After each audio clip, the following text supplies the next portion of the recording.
భయం? తప్పు లేనటువంటి వాడికి ఎందుకు భయం?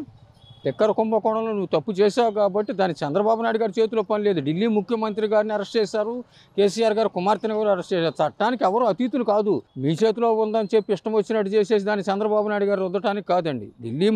ఢిల్లీ మద్యం కుంభకోణంలో ఆంధ్రప్రదేశ్ ప్రజాప్రతినిధుల యొక్క పేరు ఉందని చెప్పి మీడియా కూడే కోసింది. అలాంటి పరిస్థితుల్లో కూడా చంద్రబాబు నాయుడు గారికి ఏం సంబంధం? మద్యం ఎప్పుడు జరిగింది? మద్యం కుంభకోణం వైసీపీ గవర్నమెంట్లోనే కదా. మరి టీడీపీకి సంబంధం ఏంటి? గతంలో వాళ్ళు అట్లా చేశారేంటి?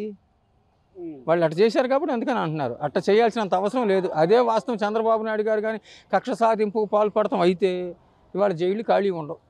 అలాంటి వ్యక్తి కాదు. చట్టానికి ఎవరో ఒక్కొక్క ఆర్థిక సంవత్సరం బడ్జెట్ ఒక్కొక్క మంత్రి గారు గతంలో ఇష్టం వచ్చినట్టు కుంభకోణాలు చేస్తే ప్రజలకు ఏం సంక్షేమ కార్యక్రమాలు అందుతాయి మీరు చెప్పండి. అక్కడ పశ్చిమ గోదావరి జిల్లాలో ఒక మంత్రి గారు స్టోర్ బియ్యంలో కానీ, ఇసుక కుంభకోణంలో కానీ, మట్టి కుంభకోణం కానీ ఇన్ని రకాల కుంభకోణాలు చేసినటువంటి వ్యక్తులు చంద్రబాబు నాయుడు గారిని విమర్శిస్తున్నారా? అది కరెక్ట్ కాదు. అసలు ఇది అక్రమ కేసులు బనాయించటము తెలుగుదేశం పార్టీ అట్లాంటి కక్ష సాధింపు చర్యల్లో మాత్రం పూర్తిగా మైనస్ అండి. అట్లాంటి చేయదండి. గత వైసీపీ గవర్నమెంట్లో మాచర్ల విషయం కానీ అన్ని రాష్ట్రాల municipal corporation one side clean sweep అంటే అక్కడ ప్రజాస్వామ్యం లేకేగా చేసింది. అంటే వాళ్ళలాగా అందరూ అనుకుంటారు. మీ నాయకత్వం పట్ల విశ్వాసం లేకే తిరువూరులో అక్కడ ఉన్న మున్సిపల్ చైర్మన్ మీద అవిశ్వాస తీర్మానం పెట్టారు. దానికి టీడీపీ వాళ్ళకి ఏమో సంబంధం? మేము విప్పు జారీ చేసి వాళ్ళు చేజారకుండా ఉంటాను, మీరు క్యాంపు రాజకీయాలు పెట్టుకోండి.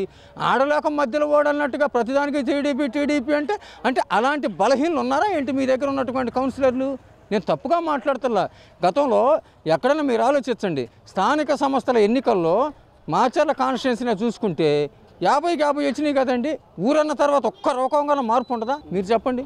ప్రజల్లో వాళ్ళ పార్టీ పట్ల విశ్వాసం లేదు కాబట్టి నారా చంద్రబాబు నాయుడు గారి నాయకత్వం పట్ల కానీ మహాకూటమి పట్ల కానీ విశ్వాసం చూపించి వాళ్ళు అవిశ్వాస తీర్మానానికి ఓటింగ్ చేస్తున్నారు. అది